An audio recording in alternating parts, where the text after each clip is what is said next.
क्या आप जानते हैं अंतर्दृष्टि या खुद को देखना इतना जटिल क्यों लगता है? क्या असली अंतर्दृष्टि सोचना है या सोच से परे है? उपनिषद कहते हैं, नायम आत्मा प्रवचनेन लभ्य न मेधया न बहुना श्रुतेन।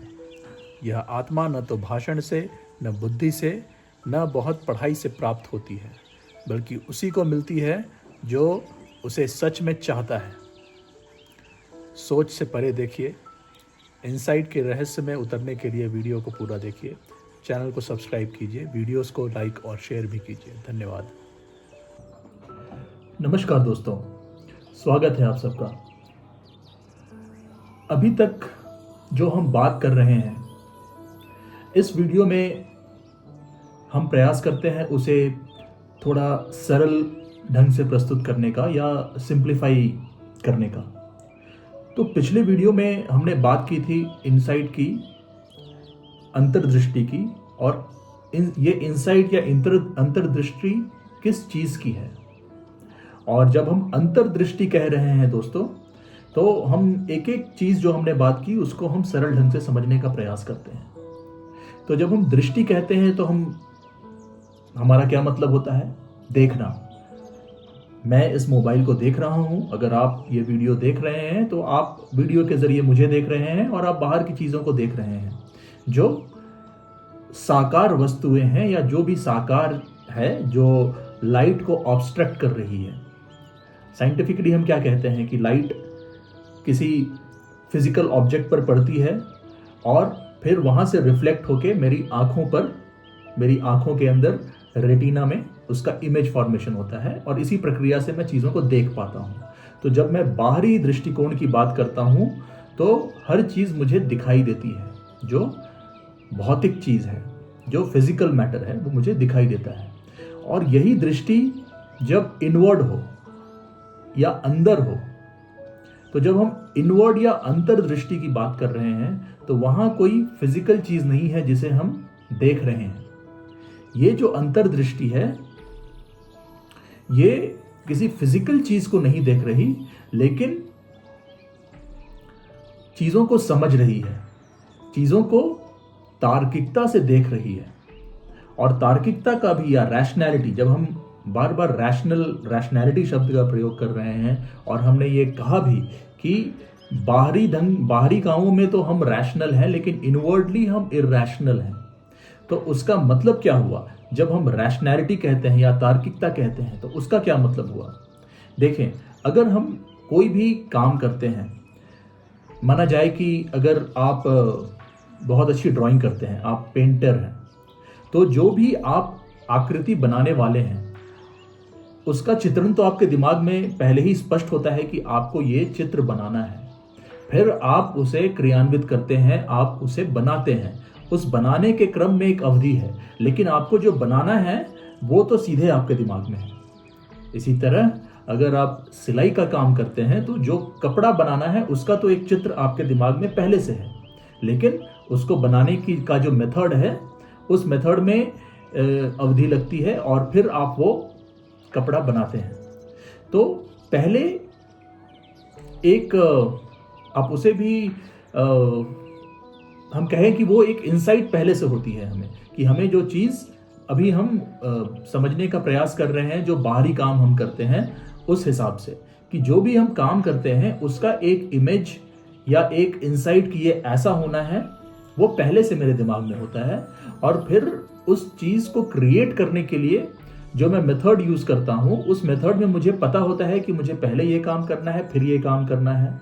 अगर मैं ड्राइंग कर रहा हूँ तो मुझे पता है कि मुझे पहले पेंसिल चाहिए या पेंट ब्रश चाहिए या जो भी जो सामग्रियाँ चाहिए, फिर मुझे उसे कहाँ लगाना है। और ये जो सारी चीज़ें हैं, कौन सी चीज़ पहले होनी चाहिए, कौन सी चीज़ बाद में होनी चाहिए, ये चीज़ मेथोडिकली या क्रमिक रूप से कि कौन सी चीज़ पहले होनी चाहिए, कौन सी चीज़ बाद में होनी चाहिए, ये हमें पता होती है। तो इसे हम क्या कहते हैं?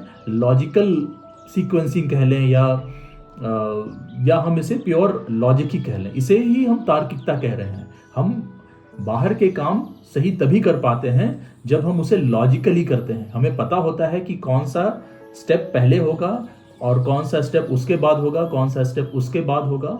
तो जो ये श्रृंखला है किसी भी काम को करने की, जो अलग अलग पड़ाव हैं वो हमें पता होते हैं, उसे ही तो हम लॉजिक कहते हैं और उसे ही हम तार्किकता भी कह रहे हैं।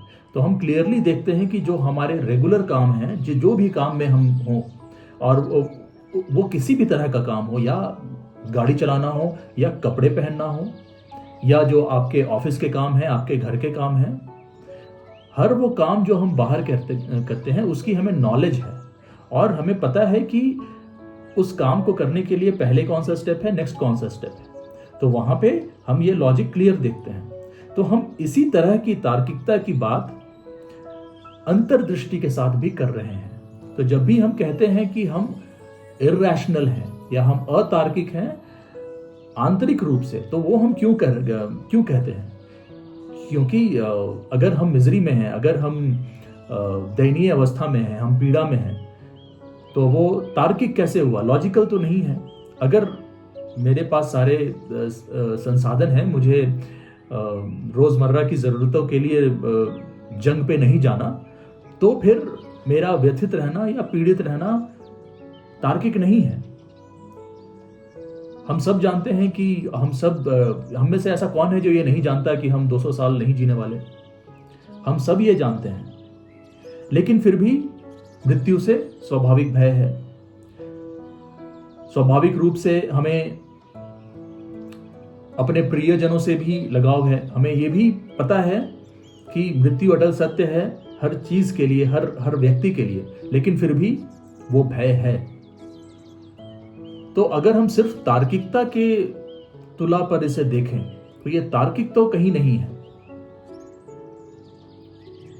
ये लॉजिकल नहीं है। जो चीज हमें पता है कि वो होनी है और उसे टाला नहीं जा सकता, उससे भय या उसकी वजह से स्ट्रगल, उसकी वजह से खुद को दुखी रहना कहीं से तार्किक तो नहीं है। तो फंडामेंटली या आधारभूत रूप से तो हम अतार्किक ही हुए अपने आंतरिक दुनिया में।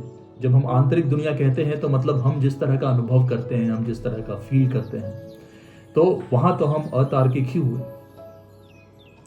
और यही जो हम इंसाइट की बात कह रहे थे बाहर के कामों में, तो बाहर के कामों में जो इंसाइट है वो पार्शियल या आंशिक इंसाइट है।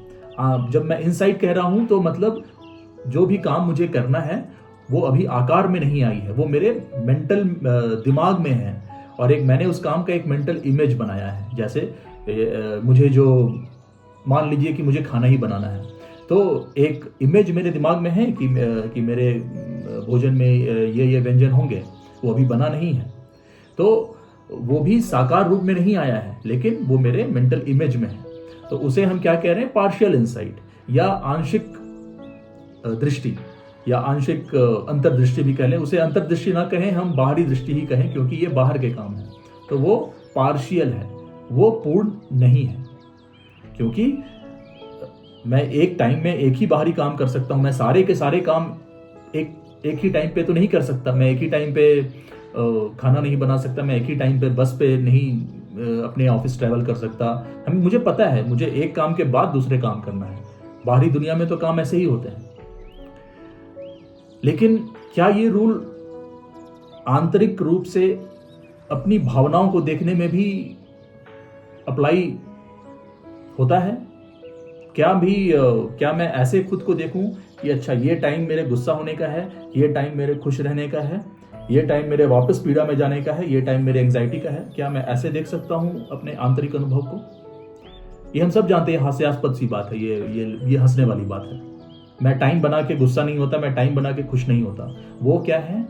मेरा जो फीलिंग है, मेरा जो आंतरिक स्वभाव है, वो नेचुरल है, नेचुरली किसी सिचुएशन से आता है। वो किसी वो ऐसे किसी अंतराल में नहीं है, वो किसी रूटीन में नहीं है कि मैं सुबह 7 बजे मुझे गुस्सा करना है, फिर मुझे 10 बजे शांत होना है। ऐसा तो नहीं है। वो सिचुएशन या किसी परिस्थिति ड्रिवन है। ऐसी परिस्थिति होगी तो मुझे इस तरह की फीलिंग आएगी। तो जब हम अंतर्दृष्टि की बात कहते हैं तो हम जो बाहरी अंतर्दृष्टि है और जो आंतरिक या जो बाहरी दृष्टि है, माफ करें, जो बाहरी दृष्टि है, बाहरी कामों को जो देखना है और जो आंतरिक अपने अंदर जो देखना है, वो दोनों एक ही दृष्टि नहीं है। दोनों को जो बाहरी काम को देखने का जो तरीका है और अपने खुद को जो देखने का तरीका है, दोनों बिल्कुल ही भिन्न है। तो बाहरी कामों में पार्शियल दृष्टि ही चाहिए। जिस समय जो मैं काम कर रहा हूं, वो काम का एक इमेज मेरे दिमाग में होना चाहिए और फिर मैं उस काम को आकार देता हूं। लेकिन जब मैं खुद को देख रहा हूं या मैं खुद को ऑब्जर्व कर रहा हूं, तो मेरी दृष्टि ये नहीं हो सकती कि अच्छा अभी मैं क्रोध को देख रहा हूं, फिर मैं ईर्ष्या को देखूं, फिर मैं सुख को देखूं। वो रूल तो हम यहां अप्लाई नहीं कर सकते। तो ये जब मैं खुद को देख रहा हूं, तो वहां जो दृष्टि होगी, अगर वो दृष्टि है, या तो दृष्टि है ही नहीं, जो कि हम सबके लिए सत्य है, अंतर्दृष्टि है ही नहीं। अगर अंतर्दृष्टि होती तो आज हम आंतरिक रूप से इतने पतित ना होते। जैसा कि हमने कहा कि मानव मिजरी में है, मानव दुख में है, पीड़ा में है। क्यों? क्योंकि इनसाइट है ही नहीं। जो इंटरनल इनसाइट या जो अंतर्दृष्टि की हम बात कर रहे हैं, वो है ही नहीं। क्यों नहीं है? क्योंकि अगर अंतर्दृष्टि होती तो हम सारी भावनाओं को एक ही देख सकते थे, और वो अंतर्दृष्टि टाइम में नहीं हो सकती। दोस्तों, जैसे कि इस बात को भी समझने के लिए हम आसान सा उदाहरण लें। बाहरी काम में अवधि है। जब मैंने इमेज बनाया तो वो इंस्टेंट इमेज बना। कोई भी बाहरी काम का जो इनसाइट है, मुझे पता है कि ये काम ऐसे होना है, तो वो बस उसका इमेज बस यकायक ही मेरे दिमाग में बन जाता है। जैसे आप पेंटर हैं, तो अगर आपको कुछ बनाना है, तो वो बस एक बार में आपके दिमाग में आ जाएगा कि मुझे ये बनाना है। उसमें कोई टाइम जैसा इन्वॉल्व नहीं। हाँ, लेकिन उसको क्रियान्वित करने में एक टाइम इन्वॉल्व है। लेकिन जब हम अंतर्दृष्टि की बात कर रहे हैं, उसी प्रकार जो अंतर्दृष्टि है, उस दृष्टि में भी टाइम इन्वॉल्व नहीं हो सकता। वो ये नहीं हो सकता है कि पहले मैं अपनी क्रोध की भावना को देख रहा हूं, फिर मैं अपने प्रेम की भावना को देख रहा हूं, फिर मैं अपने किसी एंजाइटी की भावना को देख रहा हूं। ऐसे तो उसे इंसाइट ही हम नहीं कहेंगे, वो ऑब्जर्वेशन ही नहीं है, वो तो बस रिस्पॉन्स है। अगर मैं इसे ऐसे रखा जाए, अगर मैं एंजाइटी में जाता हूं और बस मैं बिल्कुल, मुझे लगता है कि अब सब खत्म, अब मेरे लाइफ में कुछ नहीं बचा, और मैं बिल्कुल उसका गुलाम हो जाता हूं, उस सिचुएशन का जिसने मुझे एंजाइटी में डाला, तो उसका मतलब क्या है कि वो एक रिस्पॉन्स है मेरी कंडीशनिंग का। कंडीशनिंग हम किसे कह रहे हैं कि एक नेचुरल सा रिस्पॉन्स मैकेनिज्म। रिस्पॉन्स का मतलब जवाब देना। तो आंतरिक रूप से मेरे पूरे शरीर के संरचना में एक इनबिल्ट रिएक्शन है कि इस सिचुएशन में मुझे ऐसा होना है। मेरा दिमाग वैसे ही रिएक्ट कर रहा है किसी एक सिचुएशन में, किसी दूसरे सिचुएशन में अलग ढंग से रिएक्ट कर रहा है। तो जब मैं भावनाओं को अलग अलग देखता हूं, मैं बोलता हूं कि मुझे ये सिचुएशन बहुत पसंद है, मुझे बहुत खुशी होती है ऐसी स्थिति में, तो क्या मैं वास्तविक रूप से बहुत आनंद को प्राप्त हो रहा हूं? अगर वास्तविक रूप में आनंद होती तो वो नष्ट तो नहीं होनी चाहिए थी। लेकिन हम जानते हैं कि हम कभी आनंद की भी अनुभूति करते हैं तो वो क्षणिक ही होती है। क्योंकि वो भी हमारी मेमोरी या जो हमने पहले से नॉलेज स्टोर कर रखा है, उसी का रिस्पॉन्स है। मेरी मेमोरी में, मेरी स्मृति में इस तरह की जो सिचुएशन है, एक पर्टिकुलर सिचुएशन मुझे खुशी देती है, तो जब भी वो सिचुएशन उत्पन्न होगी तो मुझे स्वाभाविक खुशी मिलेगी। हम उदाहरण के लिए समझना चाहें शायद अगर मैं ऑफिस में बहुत परेशान रहता हूँ, ऑफिस में वापस आके घर में जब मैं अपने परिवार वालों से मिलता हूँ, अपने बच्चों से मिलता हूँ, तो एक स्वाभाविक रूप से मुझे खुशी का अनुभव होता है। या जब मैं छुट्टियां मनाने जाता हूँ तो स्वाभाविक रूप से मुझे खुशी का अनुभव होता है। उस खुशी का संबंध किससे है? एक घटना से है कि मैं छुट्टी पर गया, मैं ऑफिस से घर आया। आप किसी भी तरह का उदाहरण ले लें, वो सिचुएशन डिपेंडेंट है, परिस्थिति की अधीन है। मेरी खुशी या मेरा दुख, मेरी सारी फीलिंग किसी परिस्थिति के अधीन है। और जब हम परिस्थिति के अधीन है कहते हैं तो उसका क्या मतलब कि किसी एक परिस्थिति में मेरी माइंड में कंडीशनिंग है, मेरी माइंड में वो स्मृति है कि इस कंडीशन में मुझे ऐसे ही रिएक्ट करना है, और वो एक स्वाभाविक सा रिस्पॉन्स लगता है। तो जब हम भावनाओं को, एक्सपीरियंसेस को, अनुभवों को अलग अलग देखते हैं तो उसका मतलब यही हुआ कि हम स्थिति के गुलाम हैं। और स्थिति के गुलाम हम इसीलिए हैं क्योंकि उस स्थिति से जुड़ी हुई स्मृति मेरे शरीर में अंकित है, मेरे ब्रेन में अंकित है, और मैं वैसा ही रिएक्ट करूंगा। तो उसमें तो कोई दृष्टि ही नहीं हुई, वो तो बस एक नेचुरल रिएक्शन है, या रिस्पॉन्स मैकेनिज्म कह लें उसे, कि मैं स्वाभाविक रूप से स्थितियों का गुलाम हूं। लेकिन जब मैं इसको देख रहा हूं, जब मैं इसको देखता हूं, तो मैं सारी भावनाओं को या सारे एक्सपीरियंसेस को टोटलिटी में देखता हूं, और मैं देखता हूं कि ये सब रिस्पॉन्स ऑफ मेमोरी है। मेरी मेमोरी में ये सारी चीजें स्टोर्ड हैं, और फिर मेरी मेमोरी नेचुरली रिएक्ट कर रही है, और हर सिचुएशन में अलग अलग ढंग से रिएक्ट कर रही है। तो मैं इस सारी चीज को एक साथ देखता हूं, तभी वो अंतर्दृष्टि हुई। तभी वो मैं देख तभी रहा हूं जब मैं सारी चीजों को एक देख रहा हूं। अगर मैं अलग अलग देख रहा हूं तो मतलब मैं स्थिति का ही गुलाम हूं। वो एक स्वाभाविक सा रिस्पॉन्स मैकेनिज्म है जो मेरी मेमोरी प्रोड्यूस कर रही है।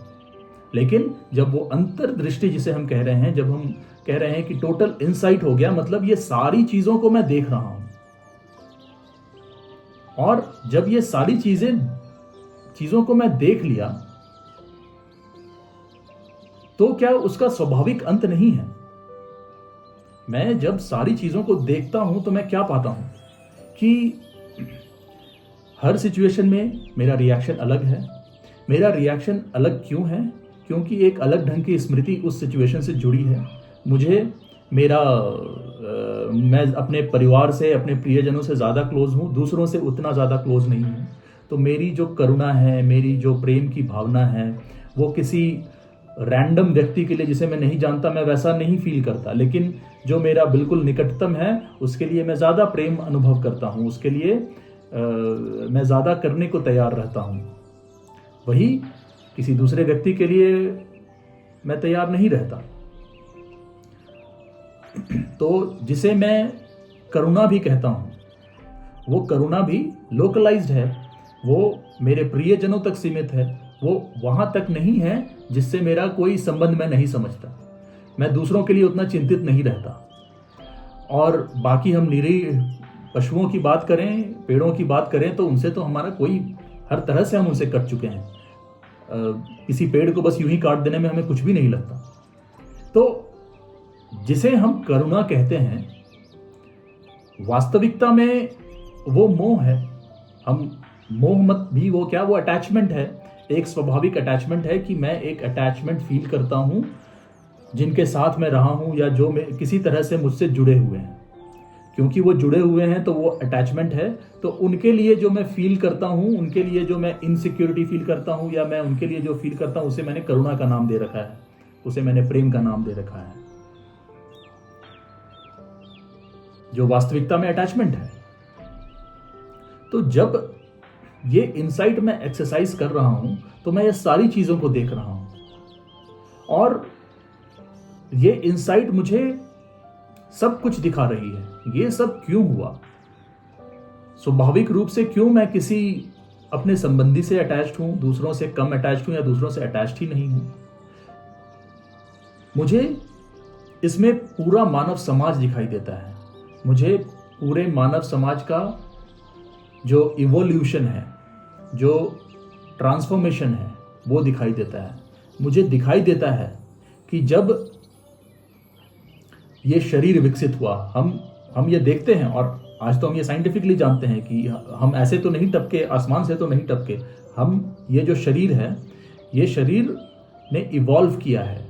मतलब इस शरीर ने एक सिंपल लाइफ फॉर्म में चेंज आके ये शरीर बना, और इस शरीर के अलग अलग अंग बने। ये बना है, समय में ये विकसित हुआ है, ये जो पूरा शरीर। और हम देखते हैं कि जब शायद मानव ने ये फिजिकल स्ट्रक्चर या ये एनहांस्ड एबिलिटी, या हम कहें कि जो हमें बाकी जीवों से अलग बनाती थी, वो क्या बनाती थी कि हमारी जो मानसिक क्षमता थी वो ज़्यादा थी। हम टूल्स बना लेते थे। हम शारीरिक रूप से किसी शेर या बाघ के सामने कुछ भी नहीं, लेकिन हमने टूल्स बनाना सीखा, हमने हथियार बनाना सीखा। और जब मैं कह रहा हूँ, हम कह रहे हैं, तो ये पूरे मानव समाज की बात कर रहा हूँ। और ये मानव समाज को मैं एक यूनिट की तरह देख रहा हूँ।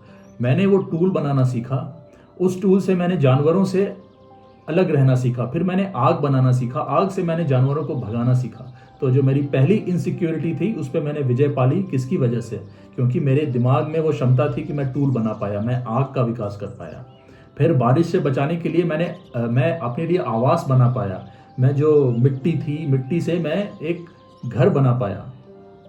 अपने खाने के लिए मैं जंगलों में जो फल उगते थे उनको खाया। और फिर मैंने देखा कि जो फल है उसके बीच से दूसरा पेड़ निकल आता है, इसको ऑब्जर्व किया। इसको ऑब्जर्व करके मैंने देखा कि पौधे कैसे, अगर एक उपजाऊ भूमि मिलती है और उसे सींचा जाता है, तो वो फिर जन्म लेने लगते हैं, नए पौधे जन्म लेने लगते हैं। इस तरह से मैंने खेती की शुरुआत की, और इस तरह से मैंने प्रगति की मटेरियल वर्ल्ड में। लेकिन इस प्रगति के साथ साथ क्या हुआ? जो एनिमल इंस्टिंक्ट हम जिसे कहते हैं, जो हर जानवर में होता है कि वो अपनी सत्ता बनाना चाहता है, वो मार्क करता है कि ये मेरा टेरिटरी है, इसमें दूसरा जानवर ना आए। वो, क्योंकि ये सारा जो जीवन है सबका सोर्स तो एक ही है। ऐसा तो नहीं है कि हम सब अलग अलग तबके हैं। एक बार में मानव आया, फिर अलग से किसी दूसरे ग्रह से दूसरे जानवर आए, किसी तीसरे ग्रह से पेड़ आए। नहीं, सबका सोर्स एक ही है। तो ये जो इंस्टिंक्ट है, जो जानवरों में पाई जाती है, वो इंस्टिंक्ट हम में भी थी, मानव में भी थी। तो हमने भी देखा कि हमें हमारी टेरिटरी बनानी है। हमारा जो मस्तिष्क है, उस मस्तिष्क की वजह से हम सिविलाइजेशनली या सभ्यता हमारी विकसित हो रही थी, लेकिन ये एनिमल इंस्टिंक्ट फिर भी हमारे अंदर था। तो हमने क्या किया कि ये मेरी खेती है, ये मेरी उपज है, और इसे मैं ग्रहण करूंगा, और जिसके साथ मैं संबंधित हूं, मैं पहले उनको ग्रहण कराऊंगा। जिस तरह से दूसरे जानवर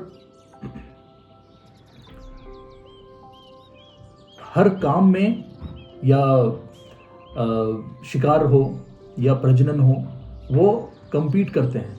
हम देखते हैं कि जानवर भी कंपीट करते हैं। अगर भूख मिटानी है, शिकार करना है, तो दो जानवर एक दूसरे से प्रतियोगिता करते हैं। वही चीज़ हमारे अंदर भी। हमें जब अनाज उगाना था, तो हमने दूसरों से कंपटीशन शुरू किया कि मुझे ज़्यादा अनाज उगाना है। पहले मुझे मेरे परिवार के लिए या मेरे संबंधियों के लिए उस अनाज को सुरक्षित करना है। तो इस तरह से वो जो एनिमल इंस्टिंक्ट था, वो इस एनहांस्ड सेरिब्रल कैपेसिटी या इस विकसित मस्तिष्क के साथ मिक्स हो गई। और फिर ये जो राइवलरी या ये जो प्रतिस्पर्धा की भावना थी, ये जोर पकड़ती गई। हमने पहले अपने परिवार से आइडेंटिफाई किया, फिर अपने समाज से आइडेंटिफाई किया, और फिर हम समूह बनते गए। एक मानव से हम समूह बनते गए, और हमें हमारे समूह की रक्षा करनी थी। हमें हमारे समूह को दूसरे समूह से बेहतर बनाना था। और जो समूह हमारे जितना विकसित नहीं हो पाया, शायद जिस समूह ने पहले समृद्धि हासिल कर ली, उसने सोचा कि अब हम दूसरे समूह पर कैसे हावी हो जाएं। तो इस प्रक्रिया में पूरी मानव सभ्यता ने विकास किया और यही प्रतिस्पर्धा आज हम अलग अलग रूपों में देख रहे हैं। इसी प्रतिस्पर्धा के बीच हमने करुणा भी देखी। हम देखते हैं कि एक हिंसक पशु किसी भी निरीह जीव की हत्या कर देता है और उसे खा लेता है, उसमें किसी तरह की करुणा नहीं आती। लेकिन हम जो मानव हैं, कहीं ना कहीं हम वो करुणा महसूस करते हैं जब किसी के ऊपर क्रूरता हो रही हो, भले ही वो हमसे स्वाभाविक रूप से संबंधित ना हो, तो हम एक स्वाभाविक सा अनीज महसूस करते थे। हमें वो पसंद नहीं था, किसी के ऊपर क्रूएल्टी हमें पसंद नहीं था। तो ये करुणा भी साथ साथ चल रही थी और साथ में ऐसे लोग भी थे जिनके लिए हिंसा कोई बड़ी चीज नहीं थी। तो ये जो करुणा है, ये जो हिंसा है, तो जो करुणामयी व्यक्ति है उसे क्या लगा कि मैं करुणामयी हूं और जो हिंसा करने वाला है वो बुरा है, तो मुझे हिंसक नहीं, मुझे करुणामयी होना है। तो मैंने करुणा को एक बहुत ऊंचा स्थान दिया और बोला कि हर व्यक्ति को करुणामयी होना चाहिए, हिंसक नहीं होना चाहिए। हिंसा और करुणा को मैंने अलग कर दिया और मैंने कहा ये मूवमेंट है हिंसा से करुणा की तरफ, ये मूवमेंट है बुरे से अच्छे की तरफ। मैंने ये नहीं देखा कि जो मेरी करुणा है वो करुणा भी फ्रैगमेंटेड है, मतलब विभाजन करने वाली है। मेरी करुणा सिर्फ उसके लिए है जो पीड़ित है, जिसके ऊपर अत्याचार हो रहा है। मेरी करुणा उसके लिए नहीं है जो अत्याचार कर रहा है। तो ये करुणा भी विभक्त थी और वो करुणा मेरे जो संबंधी हैं उनके लिए ज्यादा थी। लेकिन यही जो व्यक्तिगत करुणा है, मैंने इसी को कुछ ईश्वरीय तथ्य समझ लिया या ईश्वरत्व समझ लिया और इस करुणा को मैंने ईश्वरीय तत्व बना दिया। और जो हिंसा थी या जितने भी आज हम बुरे कर्म कहते हैं, उसको मैंने आसुरी तत्व बना दिया। तो ये जो विभाजन है, ये विभाजन मैंने क्रिएट कर दिया अच्छे और बुरे का। और ये मूवमेंट बुराई से अच्छाई की तरफ, हमें अच्छा होना है। अच्छा होते होते मैं शायद कभी ईश्वर को प्राप्त हो जाऊंगा। और यही मूवमेंट में हम जन्मांतर बिताते गए और इसीलिए आज हम ऐसी देखते भी हैं कि हमें बुरे से अच्छे की तरफ जाना है, नेगेटिविटी से पॉजिटिविटी की तरफ जाना है। और वही मार्ग है ईश्वर तक पहुंचने का, पॉजिटिविटी। इस चीज को नकारो, इस चीज को अपनाओ, बुरे को नकारो, अच्छे को अपनाओ। ऐसे ही मैंने इवॉल्व किया। लेकिन जब मैं सारी चीजों को एक साथ देखता हूं, इस पूरे मूवमेंट को एक साथ देखता हूं, समय के बाहर देखता हूं, तो मैं ये जो करुणा है, जो लोकलाइज्ड है, जो किसी व्यक्ति से केंद्रित है, किसी विशेष व्यक्ति तक सीमित है, वो करुणा और फिर वो जो हिंसा हो रही है, मैं देखता हूं, या ये जो अंतर्दृष्टि है ये पाती है कि ये थॉट का ही मूवमेंट है जो कभी हिंसक हो जाती है, कभी अचानक करुणामयी हो जाती है। और ये अंतर्दृष्टि ये देखती है कि यही जो मूवमेंट है ये निरंतर चला आ रहा है। और ये अंतर्दृष्टि देखती है कि ये मूवमेंट कायम क्यों है। ये मूवमेंट कायम इसीलिए है क्योंकि इस लंबे काल चक्र में जिस भी तरह का सिचुएशन मेरी मेमोरी में अंकित हुआ और एक नेचुरल रिस्पॉन्स अलग अलग सिचुएशन से मेरी मेमोरी में अंकित हुआ, इसलिए ये थॉट प्रोसेस भी जन्म लेता है। इसीलिए हमने कहा पिछले वीडियो में भी कि थॉट रिस्पॉन्स ऑफ मेमोरी है या मूवमेंट ऑफ मेमोरी है। मुझे इस सिचुएशन में कैसे रिएक्ट करना है, इस सिचुएशन में कैसे रिएक्ट करना है, उस सिचुएशन में कैसे रिएक्ट करना है, ये सारा ही थॉट है और यही थॉट का मूवमेंट है जो रुकने का नाम नहीं लेता। मेरी अंतर्दृष्टि ये सब देखती है और ये जो थॉट है, ये थॉट ही उस मैं को जन्म दे रही है या उस मैं को क्रिएट कर रही है। वो मैं कुछ भी हो सकता है, वो मेरा शरीर हो सकता है, वो मेरा ईश्वर हो सकता है, वो मेरा परिवार हो सकता है। ये जो थॉट है उस मैं को एनहांस कर, वो उस मैं को क्रिएट करती है, फिर उस मैं में विस्तार करती है कि मैं करुणामयी हूँ, मुझे और ज़्यादा करुणा लानी है और फिर मुझे एक दिन ईश्वर को प्राप्त करना है। और ये मैं का जो मूवमेंट है, ये मूवमेंट निरंतर बना रहता है और मेरी ये अंतर्दृष्टि साफ साफ देख रही है कि ये वही थॉट जिसने अहम को जन्म दिया या मैं को जन्म दिया और फिर मैंने समय को जन्म दिया कि मुझे अहिंसा से हिंसा की तरफ जाना है, बुरे से अच्छे की तरफ जाना है और मुझे इस निरंतर कभी ना खत्म होने वाले चक्र में फंसा दिया। मेरी अंतर्दृष्टि ये सब कुछ जब देखती है और ये जब सब कुछ स्पष्ट होता है तो ये सारी चीजें एक साथ मैं देख रहा हूं और जब मैं सारी चीजें एक साथ देख रहा हूं तो थॉट का, सोच विचार का, समय का, अहम का एक साथ अंत हो रहा है। फिर मैं किसी भावना को, किसी फीलिंग को अलग अलग नहीं देख रहा। मैं देख रहा हूं या ये अंतर्दृष्टि से ये क्लियर हो गया कि ये विभक्तिकरण ही मिथ्या है। ये जो विभक्तिकरण ही मिथ्या है। अब ये मिथ्या क्यों हो गई? क्योंकि मैं रहा ही नहीं, अनुभव करने वाला रहा ही नहीं। तो इसी अंतर्दृष्टि की हम बात कर रहे थे और इसीलिए हम कह रहे हैं कि ये अंतर्दृष्टि टोटल है, सारी चीजों को एक साथ कवर कर रही है। और जब मैं ही नहीं रहा तो फिर स्वाभाविक सा सवाल आता है कि फिर बचा क्या, फिर मिला क्या? लेकिन हम फिर सतर्क होते हैं या ये अंतर्दृष्टि ये चीज भी देख चुकी है कि ये किसी पुरस्कार या किसी पनिशमेंट की बात नहीं है, ये रिवॉर्ड या पनिशमेंट की बात नहीं है। तो जो है बस वो ये अंतर्दृष्टि देख रही है और यही है। और जब ये अंतर्दृष्टि ये देख रही है तो जो सारी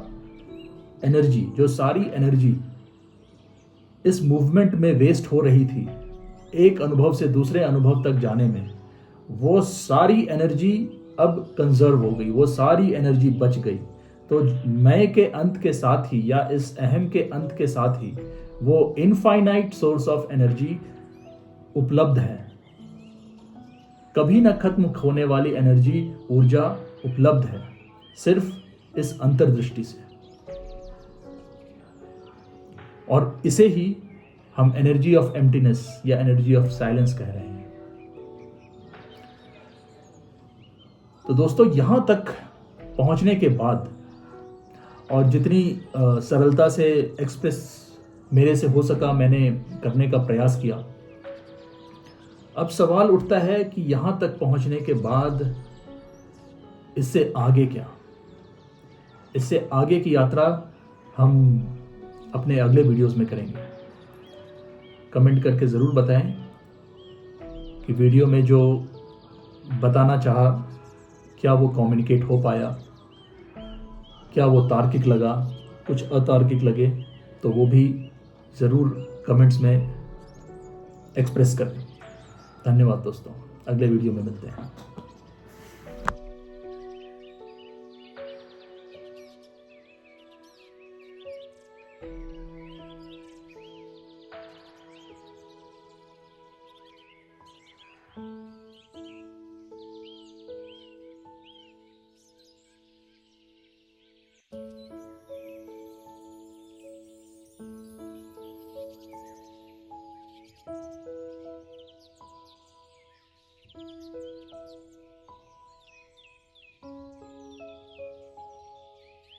है।